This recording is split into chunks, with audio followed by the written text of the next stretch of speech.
രണ്ട് തവണയും അതിൽ കൂടുതലും ഷൊർണൂർ മുനിസിപ്പൽ കൗൺസിലിലേക്ക് എത്തുന്ന ജനപ്രതിനിധികൾ ഇത്തവണ 12 പേരാണ്. LDF, BJP, UDF ജനപ്രതിനിധികൾക്ക് പുറമെ സ്വതന്ത്ര സ്ഥാനാർത്ഥിയായി മത്സരിച്ച് വിജയിച്ച ജനപ്രതിനിധിയും ഇക്കൂട്ടത്തിൽ ഉൾപ്പെടും. രണ്ട് തവണയും അതിൽ കൂടുതലും ഷൊർണൂർ മുനിസിപ്പൽ കൗൺസിലിലേക്ക് എത്തുന്ന ജനപ്രതിനിധികൾ ഇത്തവണ 12 പേരാണുള്ളത്. കോൺഗ്രസിൽ നിന്നുള്ള K. കൃഷ്ണകുമാർ 6-ാം തവണയും, T. സീന 4-ാം തവണയും, VK ശ്രീകൃഷ്ണൻ 3-ാം തവണയുമാണ് കൗൺസിലിലേക്ക് എത്തുന്നത്. LDFിലെ CK സൗമ്യയും VC സിന്ധുവും 2-ാം തവണയാണ് കൗൺസിലിലേക്ക് എത്തിയത്. കോൺഗ്രസിൽ നിന്നും രാജിവെച്ച് ഇത്തവണ LDFിൽ മത്സരിച്ച് വിജയിച്ച C. സന്ധ്യയും ഇവരോടൊപ്പം 2-ാം തവണയാണ് കൗൺസിലിലേക്ക് എത്തിയത്. 2020-25 കാലത്ത് ഇവർ UDFിൽ മെമ്പറായിരുന്നു.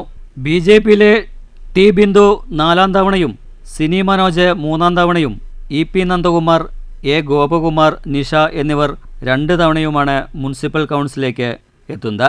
കൂടാതെ ഇത്തവണ സ്വതന്ത്ര സ്ഥാനാർത്ഥിയായി മത്സരിച്ച് വിജയിച്ച P. നിർമ്മലയും 2-ാം തവണയാണ് കൗൺസിലിലേക്ക് എത്തിയത്. ഇവർ 2015 മുതൽ 2020 വരെ ഉള്ള കാലത്ത് LDFിൽ മെമ്പറായിരുന്നു. News centre, Shoranur.